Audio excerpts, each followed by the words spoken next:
Arkansas until 5 p.m. At 4:12 p.m., a severe thunderstorm was located near Des Arcade, moving east at 35 miles per hour.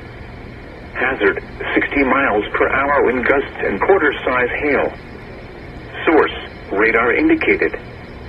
Impact, hail damage to vehicles is expected.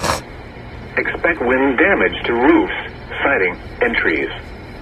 Locations impacted include Brinkley, Des Arc, Fredonia, Hunter, Alfrey, Allendale, Thurman, Pryor, Cotton Plant, Griffithville, Fargo, Beckton, Vinity Corner, Howell, McClellan, Haley, Dagmar Wildlife Management Area, Jasmine, Georgetown, Dixie. This includes Interstate 40 between mile markers 200 and 218.